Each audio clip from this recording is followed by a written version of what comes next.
Hey everybody, this is Alzorath and welcome to Hearthstone Arena. We're going to be playing through mostly on arenas for my initial content here, simply because that seems like the best way to get used to each of the heroes and their capabilities because, well, it gives you access to a wide variety of cards you wouldn't have otherwise.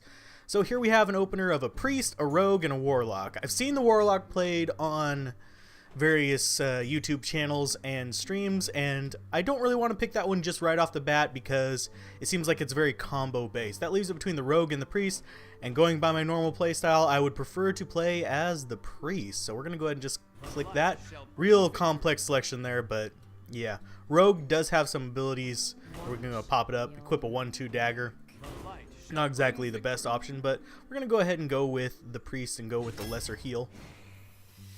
Let's decide what we're going to get into our deck. Okay, first choice is going to be among rares. We have Blood Cell Corsair, remove 1 durability from your opponent's weapon. We have Crazed Alchemist, which swaps the attack and health of a minion, which can be good in some circumstances, but not always that great. And we have Wild Pyromancer, which after I cast a spell, deals 1 damage to all minions. I'm not so sold on the Wild Pyromancer. It trades better than the Crazed Alchemist, but, here's the big but, it also deals damage to all minions. So even though I have the ability to buff, I'm not necessarily completely sold on that unless the enemy has board control. So I'm going to go with the Crazed Alchemist. It just seems more broadly applicable, even though all of these seem very niche, which kind of irritates me on my first card pick. So let's go ahead and get Crazed Alchemist and see what our second choice is. Okay, it's between Nightblade, Fairy Dragon, and Booty Bay Bodyguard. Booty Bay Bodyguard has 4 health, which means it can survive some hits. There's a lot of things that'll one-shot it in the higher end, but by itself, it's not too bad. The cost is the main reason why I'm not too into that one right now. Fairy Dragon is a nice little trick. It can't be targeted by spells or hero powers, meaning I can't heal it, but considering it's only 2 life, it's pretty much going to die from the first hit anyway. It forces a trade many times though, so that's 1 for 1, that's not bad. And we have Nightblade, which is a 4/4 coming into play for 5 resources, and it deals a guaranteed 3 damage to the enemy hero. I'm torn between the Booty Bay Bodyguard and the Nightblade. I think the Nightblade will get me more mileage because it pushes pressure onto the hero. The Booty Bay Bodyguard is a nice taunt, but I'd rather have bigger life taunts to block me for a little bit longer. Or at least cheaper ones. Okay, next one. We have Ogre Magi, Direwolf Alpha, and Power Word Shield. Power Word Shield is actually not too bad. It gives a creature life and draws you a card. That's something I might consider, but right now Direwolf Alpha, if I can get some taunt, may be a better choice because it can buff adjacent allies. Ogre Magi, I'm not planning to run too many spells, so I'm not going to really be looking at him. He's not bad for 4 costs though, as a 4/4. Honestly, he's the same stats as a Nightblade, but has a spell damage boost instead, and he's 1 cost less. I think I am going to go with the...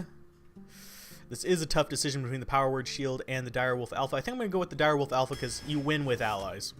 That's true of pretty much any draft format, and this arena is indeed a draft format, even if it is more of a sealed deck format rather than actual literal draft. It's more like a sealed format. Anyway, we have Acidic Swamp Ooze. It can destroy an opponent's weapon unless we come across a warrior. That's not going to get a lot of mileage, but it is a 2-cost ally who is a 3/2, so it trades well. Bloodfen Raptor is pretty much the same thing without the ability, but a beast boost. And we have a Temple Enforcer, which is a 6-drop, which boosts a target. Now, Temple Enforcer, out of the 3 of these, I think I might end up picking the Temple Enforcer, simply because I can drop it behind a taunt creature and boost the taunt creature as well as heal it.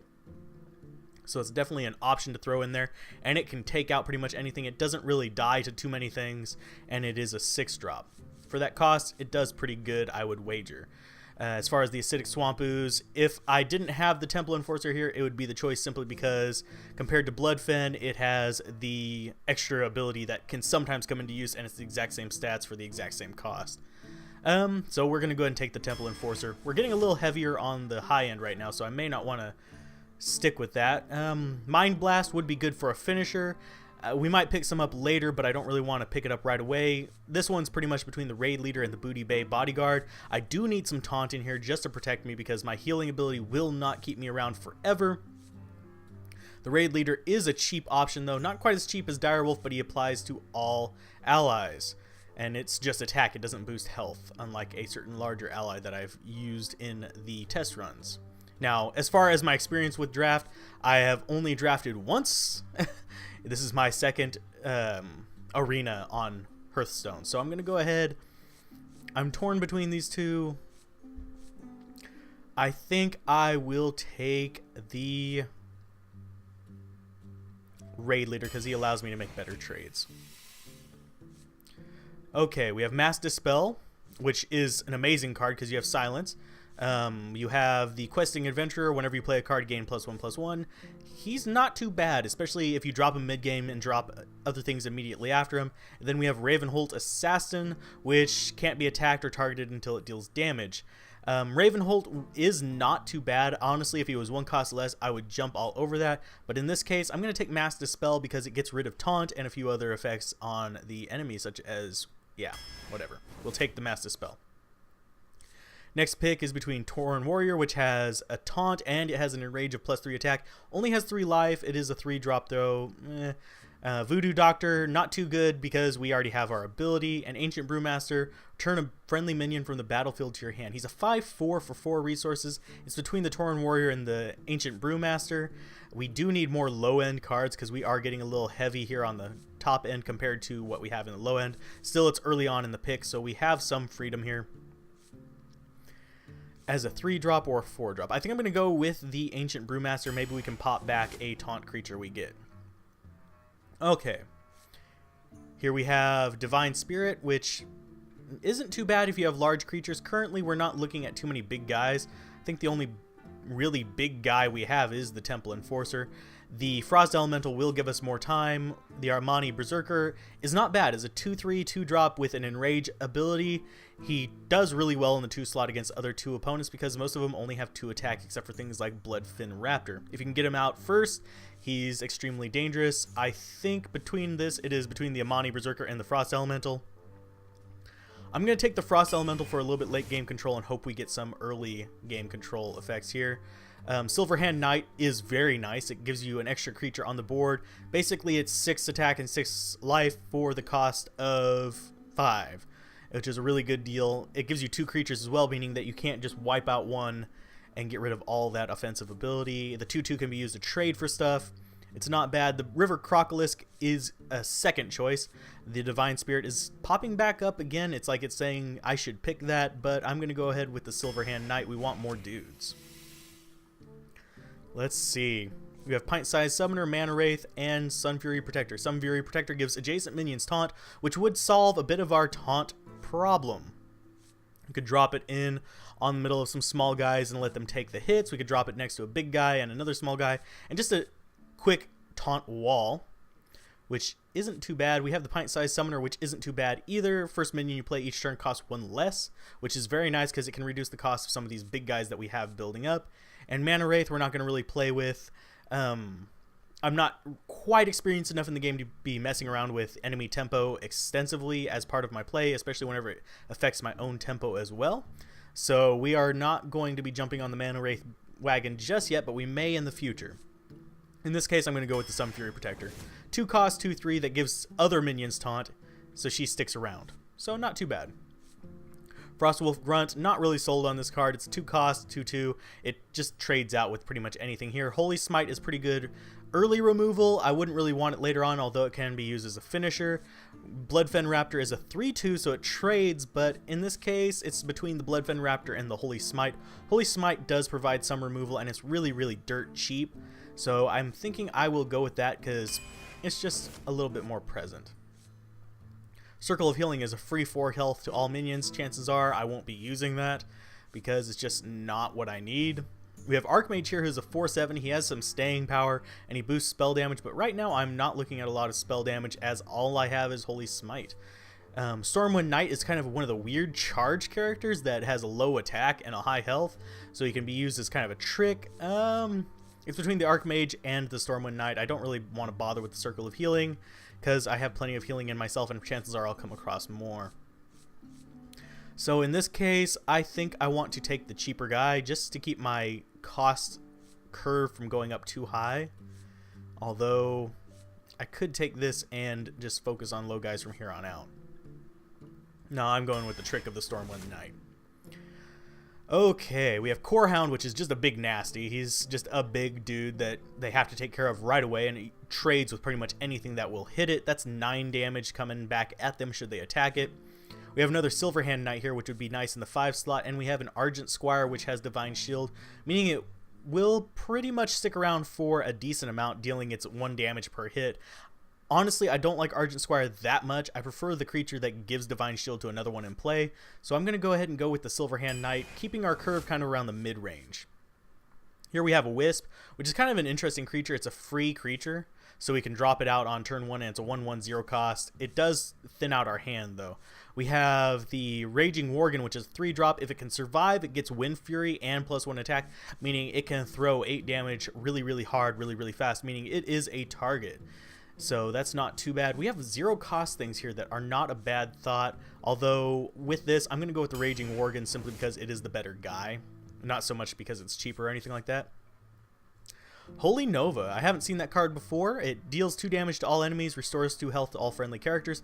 Might go for that one, but I'm thinking Shadow Word Pain is much more useful, simply because it takes out so many creatures and it can bypass Taunt to get rid of them. And it is 2 costs compared to 5 costs. Holy Nova is nice, though, in that it deals 2 damage to all enemies, so it can trade with a lot of cards. But in this case, I'm torn. I think I'm going to go with the more utilitarian Shadow Word Pain. Lord of the Arena, very good taunt creature. Probably going to go for that one.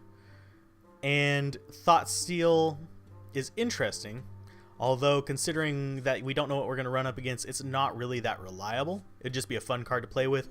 We need more taunt, but we want it more at the mid-range and low end. We want the big, like, 2/7 taunt guy. Right now, we don't have a lot of taunt.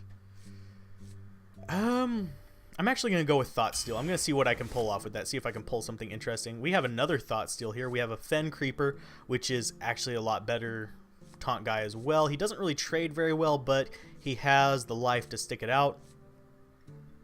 Flesh-Eating Ghoul, it's going to be going away fairly quickly because it only has 3 life, and it's a 3-drop. If it was a 2-drop, it would be like guaranteed pick. Let's go ahead and go Thought Steal. It's kind of an indirect draw that can give us more diversity.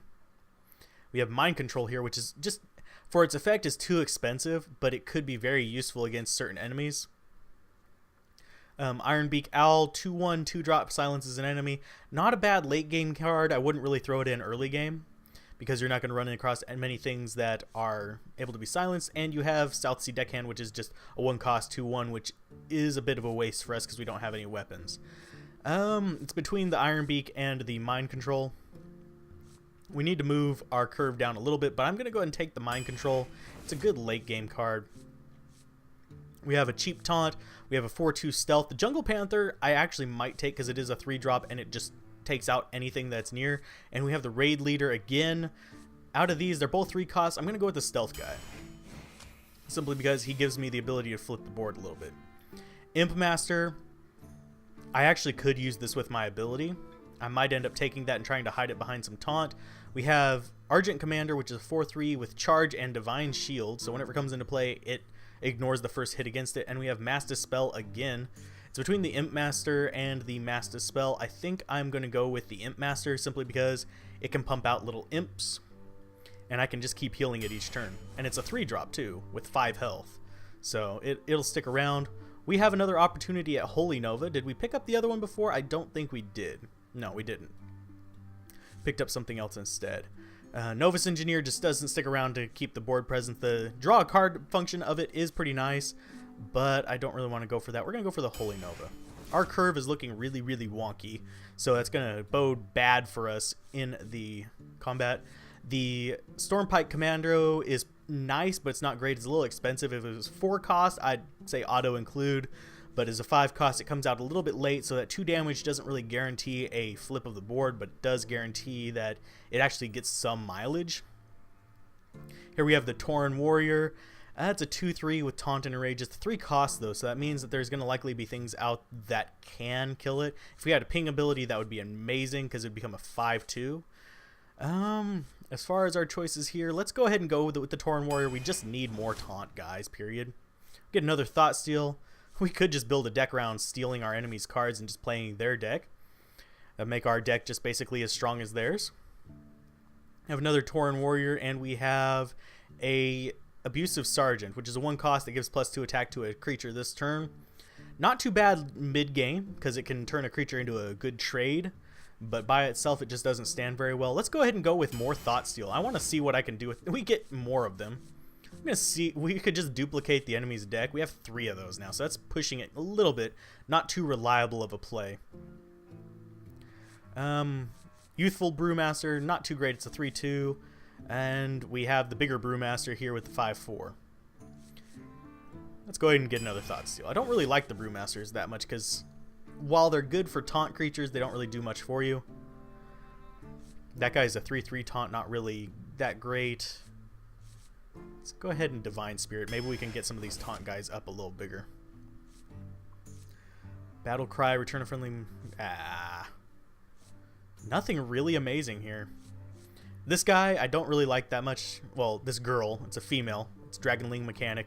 Doesn't really get much out for me because it is a 2/1 that she spawns. That thing's just too easy to get rid of with ping abilities from mages and such. As a 2/4, it sticks around though. I'm on the fence about that one. Let's go ahead and we will... she's the best choice here, sadly. Direwolf Alpha, we get another one. We get Sen'jin Shieldmaster, which is pretty much the best taunt creature in my opinion. It's cheap, it's got a decent amount of life, it's just a good guy. The Boulder Fist Ogre is pretty strong as well for a 6 cost for a 6/7. Can't really shrug off that, and Direwolf Alpha is yet another really good choice because it gives adjacent creatures +1. But we're going with the Shieldmaster because we need the extra power there. Now, currently we have 4 Thought Steals, which means we're going to be stealing a lot of our opponent's deck starting with turn 3. We got Shadow Word Pain. We got one of them. Question is, do we want a second one to guarantee we draw it, or do we want to go for another Holy Nova? Holy Nova's being more expensive and later game cards. We could drop 2 of them on turn 10 if we get there, or we can go with Shadow Word Pain to shut down early creatures to get ourselves an early advantage. I think the Shadow Word Pain will get us more mileage. There's yet another Holy Nova, so I'm not feeling too bad about passing that one. Spiteful Smith would be awesome if we had weapons. He's not a bad creature in himself. He's a little bit weak on the offense, but due to his Enrage, yeah, we don't have weapons. It's not going to be worth it. We have the 2-cost Acidic Swamp Ooze again. Again, better than Bloodfin Raptor for us, but I'm still not going to stick with it. We're going to go with the Holy Nova. Our curve is still a bit wonky. We need more 2 and 1 drops. Otherwise, we're not going to have much to go with. Light Warden, we could actually go with that thanks to our healing ability. Might be good for us. That Ancient Mage isn't going to do much for us because most of our spells are not damage based except for Holy Nova. We got 2 Holy Novas and 2 Shadow Word Pains. We're going to be sticking with that. I don't think we want more of them. We could go with another Crazed Alchemist on turn 2, but I think we want the Light Warden just because it becomes a very present threat with our healing. And that's our deck. I'm really not confident in it, but it's only my 2nd time playing Arena, so we'll see how it turns out and see if we can actually win some games. And yeah, that's going to be the end of the selection process, and I will see you guys next time whenever we start playing the first of our games. See you next time.